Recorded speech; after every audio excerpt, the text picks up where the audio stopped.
Podcasters. Podcasting Smarter is the official podcast from Podbean, featuring podcasting interviews, best practices, and helpful tips. We're here to give you the tools, resources, product updates, and news to help you get started podcasting and keep your podcast growing.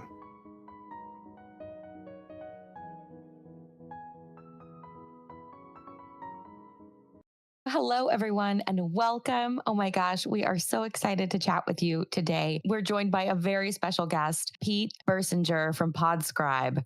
He is going to talk all about third-party ad tracking, how ads are tracked. It's super exciting. I'm super excited. Pete, are you super excited? I'm pumped up. Amazing. I'm going to read our brief intro and then we'll jump in and get started. So welcome, everyone. Welcome back to Podcasting Smarter and our October live event, the latest in our Podcast Ads Bootcamp series, Demystifying Third-Party Tracking in Podcast Advertising, with Pete Birsinger, CEO and founder of Podscribe, as we speak about how to track your podcast ads and make the most out of that data. For those of you who may be joining us for the first time, Podcasting Smarter has live stream sessions like this one with top podcasters and experts throughout the industry. We also have exclusive recorded episodes on the Podcasting Smarter podcast. This is the second event in our Ads Bootcamp series, where we're bringing you demos, best practices, and tips for how to advertise on podcasts, bring in ad revenue to your show, and successfully understand how podcast advertising works so you can have your own successful campaigns. Podcasting Smarter is brought to you by Podbean. We're a podcast hosting and monetizing platform and home to over 640,000 podcasts. To start your podcast, head over to podbean.com today. And now we'll jump in and get started. Hi, Pete. Hello. Thank you for having me, Norma. We are so excited to chat with you today. So first off, tell us a little bit about Podscribe, what you guys are, what the company does, because it's really fascinatingly cool technology, and maybe just a little bit of how you got into the wild world of podcast ad attribution. Sure. Well, like you guys, we have pod in our name, so we're we got that similarity there. We're both in the podcast world. What Podscribe does at a high level is helps advertisers understand how their campaigns are performing and that they got what they paid for. On the flip side, if you're a publisher, we also can share with you how your campaign is performing so you can have a better idea of the performance you're giving advertisers and get ideas from the data on how to optimize your campaign. So third-party verification and measurement. So I was deep in the bowels of ad tech in New York working at a device graph company, TapAd, and began working with somebody else on my team on actually a podcast listening app called Podable, where we would transcribe podcasts, then analyze the topics in them and provide personalized recommendations to listeners. The kind of the age-old discovery problem in podcasting. How do you find, new shows you like? So say, Norma, you were listening to some podcasts about birds in Bali. Well, we would say, here are 10 other podcasts about also talking about birds in Bali. So we had a listening app there. Turns out it was tough to get listeners. We pivoted a bit later from that idea, and then gradually we stuck with the transcription content. From there, we thought, well, how else can we use this transcription tech to provide any value to anybody?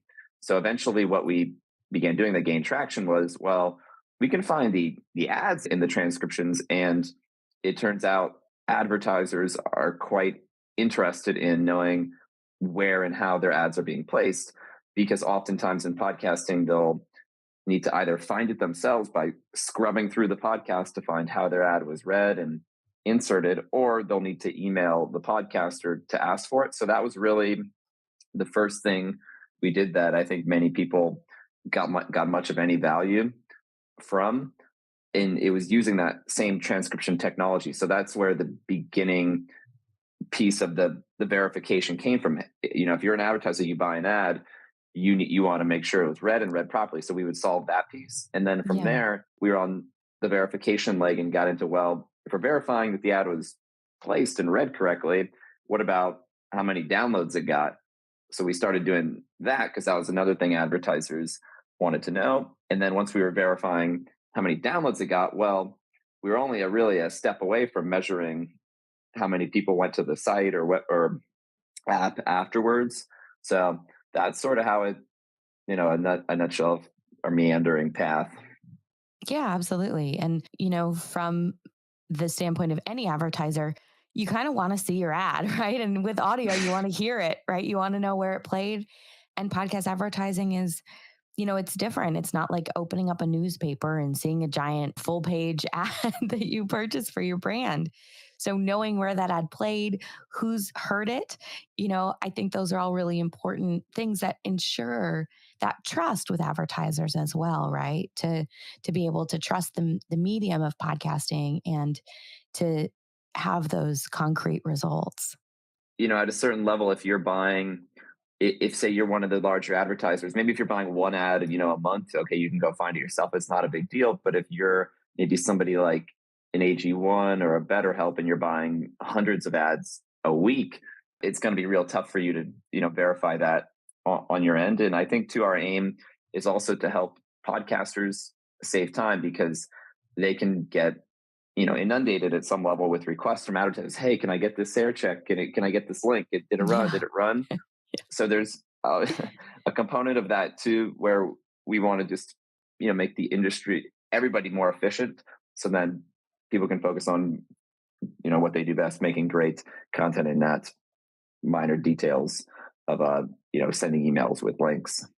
Yeah, absolutely. And, we talked about this before we went live today, but it's something where podcasters don't usually get into podcasting because they love advertising, right? And they want to learn all about how, ads work. They get into podcasting because they love it and they want to build a community or, create content for their community or tell stories, right? So it definitely is a little bit counterintuitive in terms of the knowledge base that podcasters are seeking. And I think for a lot of podcasters, when they reach that level of success, it's something where it can feel like a burden instead of like a privilege. So I think it's an amazing tool. So let's jump into it. Can you tell us how third-party tracking works from a basic level for everybody out there who maybe hasn't gotten into the nuts and bolts of how ads are actually tracked?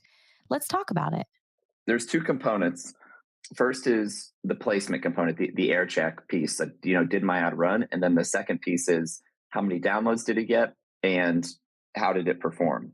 The first piece of did my ad run correctly? To determine if the ad was placed correctly, we download a copy of the audio from the public RSS link. We store it, so then we have a snapshot of it in case the ads are changing due to dynamic ad insertion. Then with the stored audio copy that we've downloaded, we then transcribe it, and then we use AI to label the ads in it. So then if BetterHelp is advertising in a podcast, okay, we downloaded it from the public audio, transcribed it, so we got the full transcription, and then we've labeled the BetterHelp ad in. We know the exact start and end and what promo they used. So that's how the air check system will work. So nothing is needed from the podcaster for that, so long as the audio is public.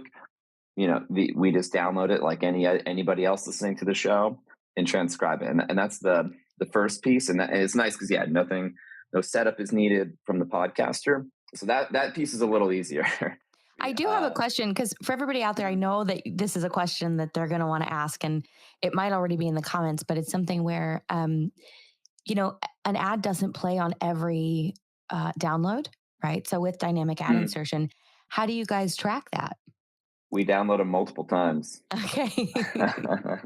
So typically for dynamic ones, if we don't find the ad, or even if we do, we'll download many or maybe perhaps most episodes 2 to 5 times, typically, which we don't have a way to see every download what's happening. But the idea is if we sample it a couple times, if it's not too small of a share of voice of the total downloads, we should be able to pick it up and see it within a couple downloads. So it's true, often we miss it in one download, try again. And so it's not perfect, but the idea is we can capture most of the ads for dynamic. Yeah, absolutely. That's one of the things that's so interesting about dynamic ad insertion, right? And And for everybody out there, if you're not familiar, it's where you can select a specific timestamp within an episode of a podcast, and then the ad is inserted at that timestamp. So you can serve fresh ads on your entire back catalog of episodes. It's really great for so many podcasters out there that have, several seasons of, of episodes built up, or several years of episodes built up that, are evergreen and people continue to listen to and love. So let's go back. So the episode's been downloaded a couple times via the RSS feed. You guys are able to, using AI, like you mentioned, pull out the ads and prove that they've played, correct? That's exactly right. And then we'll provide to the advertiser on the dashboard a link to the actual transcript where they can read through it, and then also the audio file of both the ad and the full episode, so then they can have that copy themselves as a record. And that's a really important aspect also, because sometimes if you have a host-read ad, they may not necessarily provide you with a copy of that ad, right? If it's a busy podcast, or it's really, you don't have a lot of time, or, it's a really popular podcast, that's something that can fall through the cracks for sure. So that's amazing, right? They're going to get a copy of. So as an advertiser, you're logging into Podscribe. And so, you're getting a copy of the text, but you're also getting a file of the ad and how it played specifically. So you'll know how everything was pronounced, you'll know the tone, all of that kind of stuff. And when we're talking about host-read ads, it really also has to do a lot with the trust of the host with the audience, right? So having that tone of voice and everything from an advertiser standpoint, hearing that is also a really cool part of the process. Yeah, exactly. Let me see, maybe now would be a good time if I share my screen to concrete what I'm. Let's see how so this is the back end of Podscribe. Yeah. This is the back end test demo account of Podscribe. So we've got our amazing brand 123 here, and we're just in the air checks tab here, where you can go in and maybe you can filter on a show, and then or a date range to figure out what ads you've got. And so we've got a list here. So let's see if I just pick one of them. How about this one? This looks like a long one. So, okay, so here's the ad text, and you could click it to play it. I think it's playing in my AirPods, but you could play it there. And then if you want, you could see it in the context of the transcript. So I just clicked, go view in the transcript, and then it'll take me here, the transcript page of so the full episode. So you see this one we downloaded twice, it looks like. And interestingly, got, different ads in the two different downloads. And then you can see, okay, looks like this ad was placed right at the start. You can click to play here. You can then see what other ads were in this transcript. You can scroll through, of course. So, and then if they wanted the copy of the audio, they could grab it from here. If they wanted the ad audio, they could get it here, or the whole transcript, they could grab it there. So then they can go through and they can see, as their ads are coming in, they can go ahead and pull them from here. Mm-hmm. Along with seeing some placement info. So, they got a pre-roll, and then there's info about the placement number. So maybe there were 4 ads in this episode we looked at. This ad was the first one in all 4 ads in the episode, what ad group number it was in, the number in the group. So there's a bit of info there on the air check. I think one other thing is we'll actually have a quick scoring mechanism. So this is only useful for some ads, but what we do is we score the ad to see if they gave a personal endorsement for it. So let me find one. They got a higher score. So we'll pass it to ChatGPT. So it looks like here, I love these shoes because they're fantastic, blah, blah, blah. So this one got an 8 out of 10, a higher score from ChatGPT. The host shares personal experience with the product, specifically mentioning how the shoes are perfect for New York's unpredictable weather. Okay, so that's a higher one, but one that might be, on the lower side.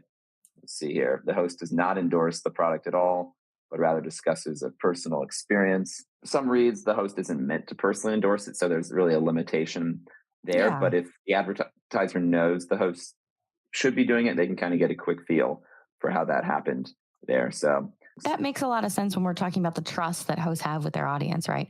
Host-read ads are a huge deal, right? Because the host of the show is saying, hey, I really like this product and you really like the show. And I know that you trust me with your experience of the show. So I hope you trust me with my experience of this product. So I think that having that score there is very, very cool. So sorry, please continue. From an advertiser standpoint, this is really what you're getting on the back end. Yeah, this is the air check side of things. But yeah, the score, it is a big thing. We only did it because we saw it was the thing a lot of them were doing on their own. They would listen to the ad and they would basically assign a score like this for, did the host personally endorse it? That's really where we got it. So that's the air check side of things. Similarly, they could go into their campaigns here for amazing brand, and they can see a list of all their campaigns that they've got happening here. And they could see, okay, for this campaign, looks like we've matched, the ads, we match one ad to this one. And so they can see here which ads are matched to the campaigns. But this view is a bit more, it's centered around campaigns. So instead of just a stream of ads coming in here, this one is more, what are each of my buys? And then for each of my buys, how many ads were found for them, and show me the matching ad. And then also we can kind of get into this, delivery and performance data as well here. And at the top, they can get a sense of, of all my ads in the past month, how many are missing? So it looks like, only a small fraction, 8%. And so maybe half of those our system just didn't find. So a couple probably didn't air. So they can see which didn't air, which maybe had an unexpected promo, or perhaps other issues with the reads. If the system detects any particular placement issues, here's where those would surface. Or if we didn't find the ad, that's where that would surface up there. The great thing about podcasting is that as a podcast listener, there is still anonymity, right? But from a brand standpoint, there is, you're not going to get, for instance, the same granular detail that you would get in social, but you're going to get that reach. So it really is worth it. Once the campaign's set up, you're getting a lot of this information. And at Podbean, you guys are one of our supported third-party trackers. So tell us a little bit about, in terms of setting up the campaign, making sure your campaigns are tracked. So for advertisers out there who maybe are just starting or are smaller businesses, right, aren't coming in with, huge corporate budgets, what are some things to look out for in terms of setting up your campaign and making sure that you're tracking your ads appropriately? Yeah, well, that gets into the second piece. How do we do the impression verification and the attribution piece? And it's all in the podcaster setup there. So I think, this piece, to do this does require, some steps on the part of the podcaster, because we can't just, figure out which, households at kind of a, anonymous level are downloading the shows without your approval. We need that. To set that up. We talked about this a lot in the first Podcast Ads Bootcamp kinds of podcast advertising. We have DAI, which is, like we said, with that specific timestamp, you can insert ads at a specific time for each episode. And then there's also a kind of advertising called programmatic, which we get into a lot into the Ads Bootcamp, but it's served in near real time, and it's done with servers and SSPs and all that. So in terms of baked in, that makes a lot of sense. And when you're setting up a campaign on Podbean, you can add that third-party tracking as well for the specific campaign. So can you talk a little bit about that with the DAI? For DAI, there will be a specific DAI pixel for every DAI campaign. I mean, there are pros and cons to tracking it this way, but so if, say, an advertiser is doing a dynamic campaign on your show, they will send you, hey, here's our specific DAI pixel for this campaign. And then I'm sure in Podbean, there's like a nice place when you're setting up the campaign to attach a third-party tracker to your DAI campaign. So in this case, you're not attaching the tracking to the entire show. You're just saying, put it on this specific campaign. You would, another advertiser has a different campaign, it would be a separate tracking pixel. So it's a similar process, but some minor nuances. Yeah, absolutely. And you can really customize it for each advertiser and each campaign. So it's pretty cool in that regard as well. So if you do have any advertisers coming on that want to track their ads, of course, probably most of them, but it really just depends, how you package it, right? We talk about this all the time at Podbean, how, sometimes with advertisers, you're going to sell them a number of impressions or something, specific in terms of ads, but also maybe you'll include social, maybe you'll include newsletter features. There's so much in terms of that packaging. So in terms of tracking the ads, it's something where you can track individual campaigns with different advertisers, which is super cool as well. And it is a really cool feature because for each campaign, right, from the podcaster side, you can add them in, which is a really cool thing. I want to talk next about kind of, what are the benefits of using third-party tracking? And then you also had mentioned briefly user agent and IP. So I'd love for you to talk a little bit about the difference there, because I think it can get a little bit confusing when we're talking about the information that is able to be tracked from the listener. Yeah, I guess I can do IP user agent, but then also go into the second part of why would anybody, why do this at all? Why, even learn what a user agent and IP address. The IP address is if you're at your house on Wi-Fi and you download a podcast from your phone or your computer or your partner, they download it. What we see is we'll see the same IP address for everybody there. So the IP address is more of a household-based thing. In fact, even IP address in some cases can be a whole neighborhood, depending on how it's set up. If you're on a mobile phone and you're at Times Square and you download a podcast, you and 30 other people might have the same IP address. So it's by no means, it's definitely not an individual identifier. I'd say at its best, it's a household identifier. It'll even change every couple months actually too. So it's not even really too persistent of an identifier, but you can think of it as just a way that we can kind of see, okay, roughly this household downloaded it. It's assigned to a household. And a user agent, you can think of it just as the app name that you're on it, essentially. So say Norma and I are both hanging out at her house, and she downloads a podcast and she's using Apple Podcasts. And I download a podcast too, but I'm using Spotify. What you're saying is that while we would both be seen as coming from the same IP address, right? We're both using the same connection to the internet in a way, like if we're both on Wi-Fi, we'd be labeled as using different user agents because we're using different apps. Exactly. Yeah. And it wouldn't be like in say somebody else, if I was using Podbean or she was using Apple Podcasts too on the same IP address, it would likely be the same user agent too. There's like a version number of the app, but usually they're not too different. The user agent, thousands of people can have the same one, but usually if you combine them and you say, okay, this household and this app, you get a rough identifier or rough proxy for how many devices are out there listening. Like you were saying, I want to hear a little bit more about kind of what some of those important metrics are in terms of measuring the success of your ad or tracking them. So yeah, I wonder if you could kind of tell us, when we're talking about the primary benefits, I wonder if you can kind of tell us through some of the metrics.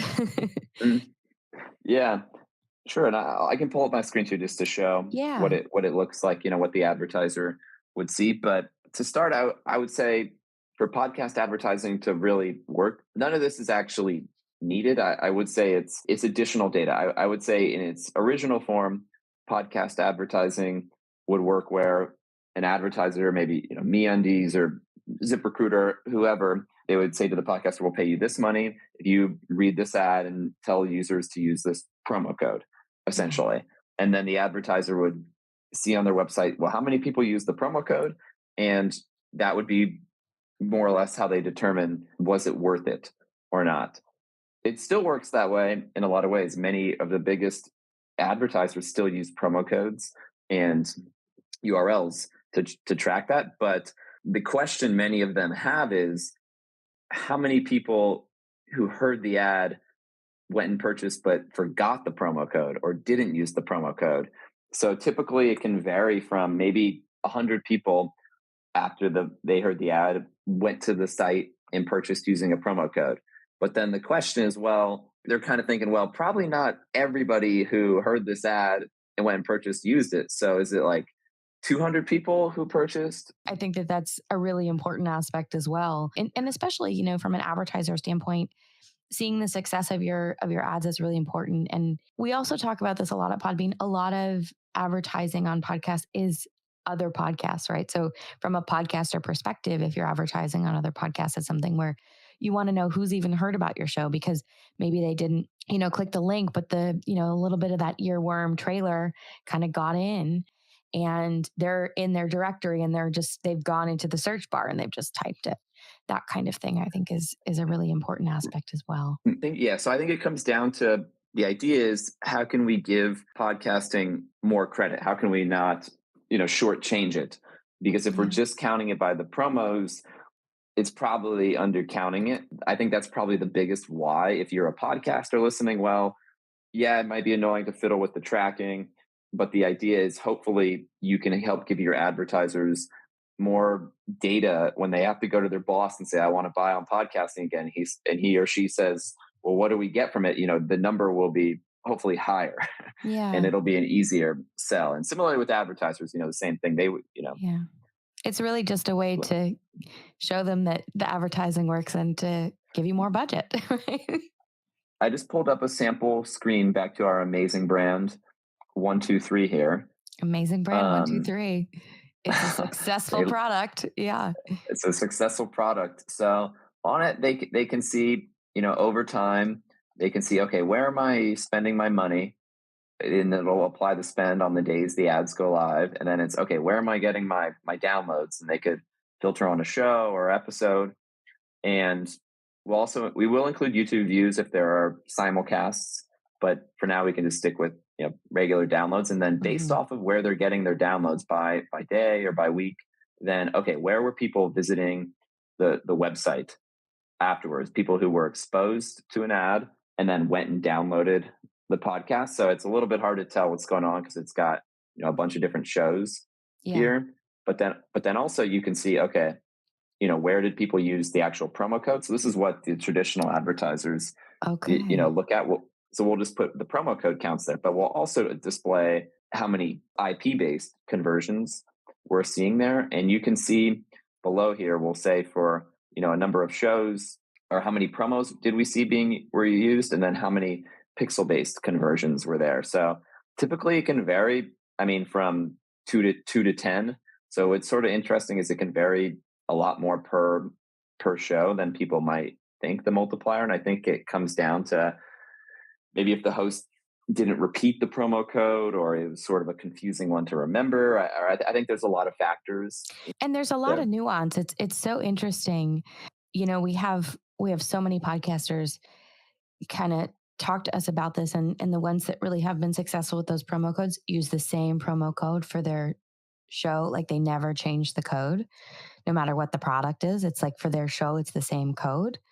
There's a lot of tips out there for podcasters. So, obviously we're talking from an advertiser standpoint, but even from an advertiser standpoint, if you're advertising across multiple episodes, multiple shows, have the same code, right? So you see, what's possible in terms of, obviously it's going to be different based on the host, but how you can streamline it so that it's as memorable as possible. Like you mentioned, how many times they're saying it, all of those factors really do kind of add up.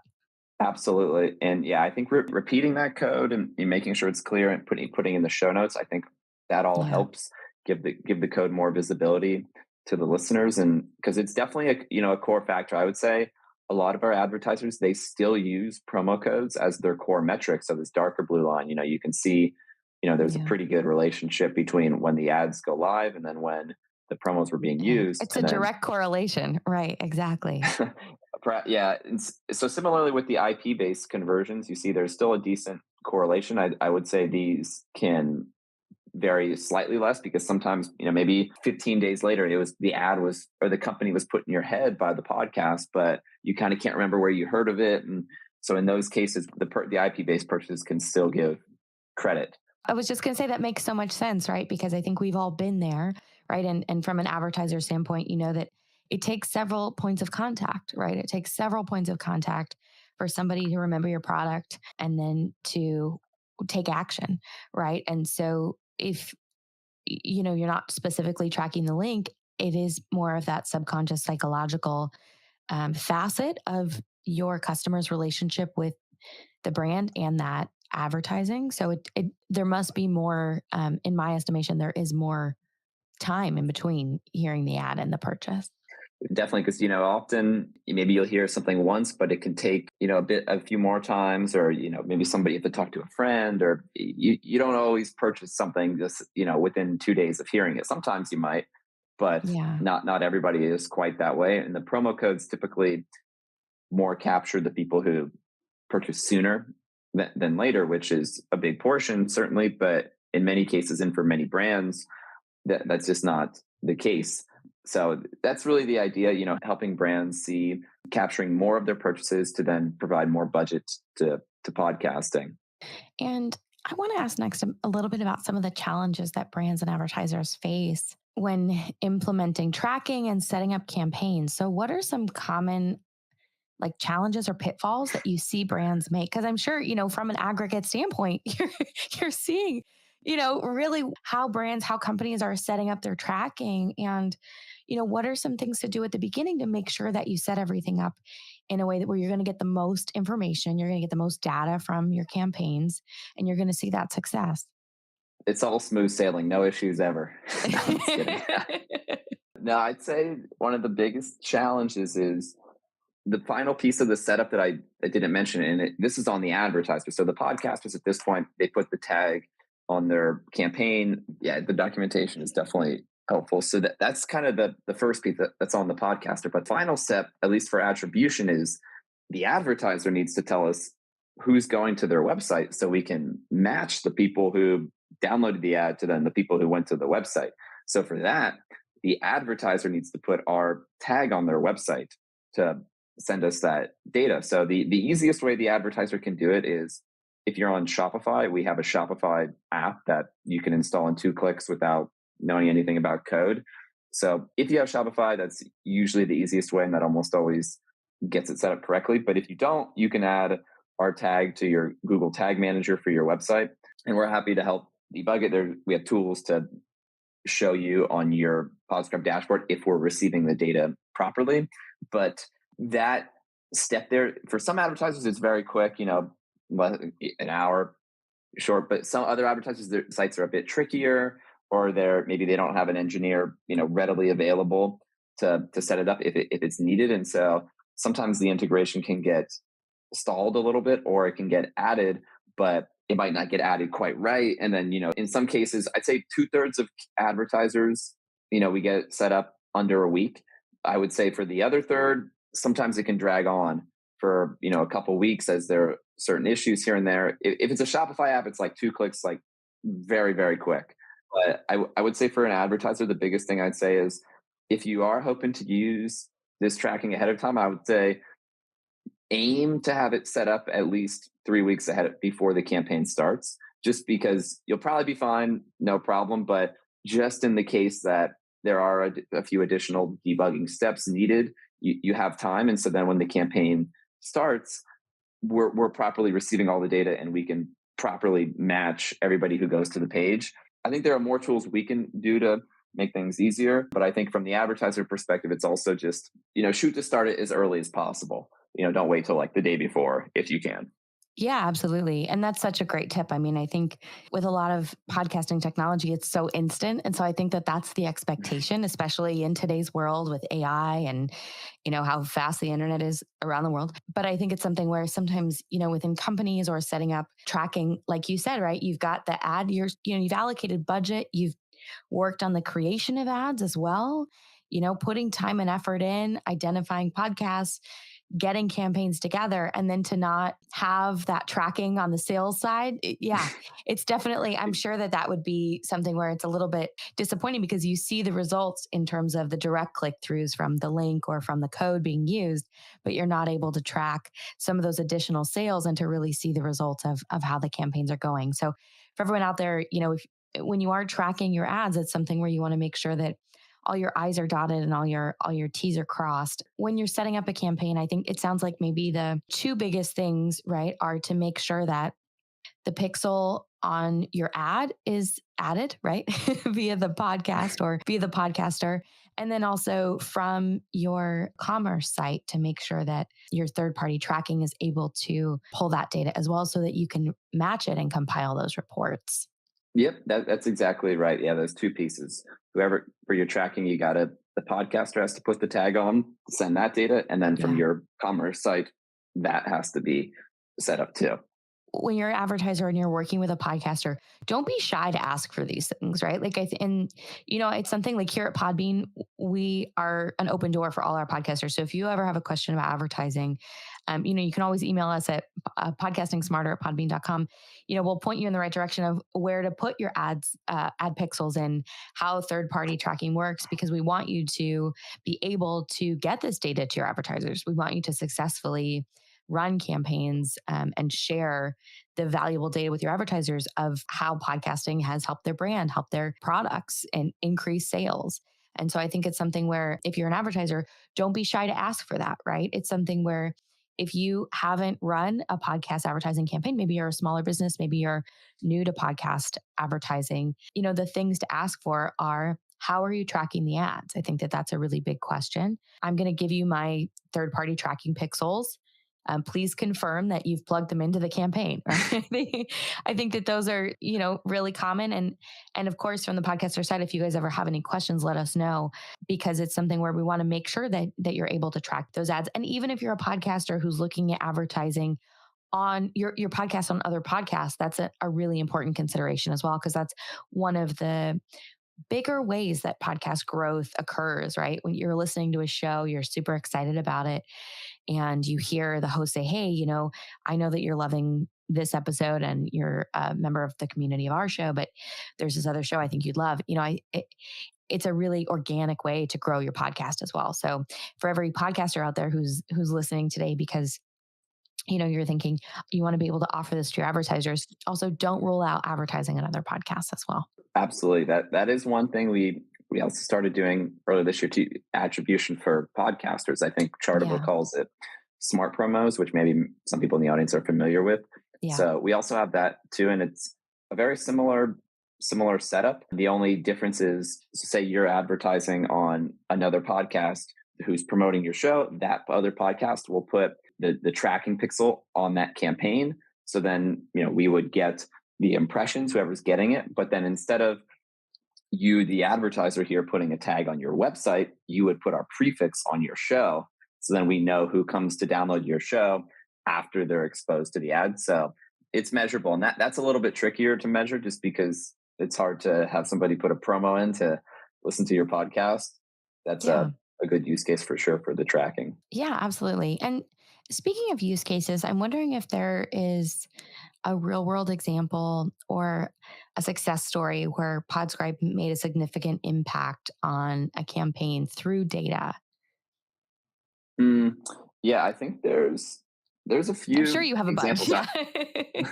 I would say actually one example where, and we actually have a webinar on it. One agency, Adopter Media, they talk to a publisher and they go through a specific use case of, it's actually a specific type of buy, run of network buys. And there, I guess it's sort of a programmatic buy where the advertiser is buying on a list of several shows for the publisher. And it would be a challenge for the advertiser to have to set up, individual promos for each one. It would be a challenge for the publisher to have to implement those properly.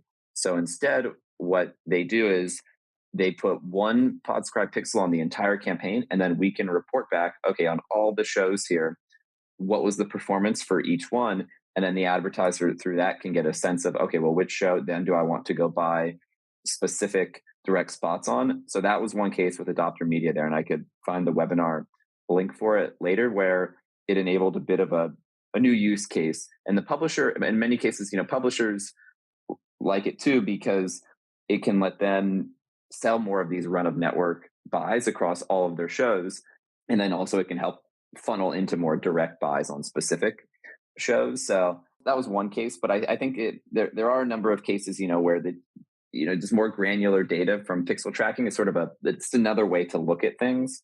Yeah. I would say can, help make campaigns viable. I think data often offers the opportunity to tell a story. And so I think when we're looking at how a podcast advertising campaign is performing, the data is really able to tell maybe a different story than would be told, or the impression that the advertiser would have without some of that information. it tells a different story, a different way to look at things. Pete Birsinger, thank you so much. It's just been such a pleasure. Thank you so much for coming on and telling us about Podscribe and how ads are tracked. It's just been such a treat to have you on. And we've got so many links here in the description today. If you have any questions, of course, you can reach out to us at podcastingsmarter@podbean.com. I think Pete has to run, and I'm going to read our brief outro. Thank you again, Pete. It's just been such a pleasure. Yeah, thank you very much, Norma. Thanks for having me on. Talk later. Bye. Thank you. Thanks, everyone, for joining us at Podcasting Smarter for our October live event, the latest in our Podcast Ads Bootcamp series, Demystifying Third-Party Tracking and Podcast Advertising, with Pete Birsinger, CEO and founder of Podscribe, as we spoke about how to track your podcast ads and make the most out of that data. If you joined us for the first time, Podcasting Smarter has live stream sessions like this one with top podcasters. We also have exclusive recorded episodes on the Podcasting Smarter podcast. This was the second event in our Ads Bootcamp series, where we're bringing you demos, best practices, and tips for how to advertise on podcasts, bring in ad revenue for your show, and successfully run advertising campaigns. So follow us here and stay tuned for more tools, how-tos, and events to come. If you joined late or want to have another listen to this conversation, you can replay this live stream on Podbean's YouTube channel and our Podcasting Smarter podcast. We are brought to you by Podbean. We're a podcast hosting and monetizing platform and home to over 640,000 podcasts. To start your podcast, head over to podbean.com today. Thank you for joining us, and stay tuned for more podcasting tips and best practices. Happy podcasting, everybody. Thank you.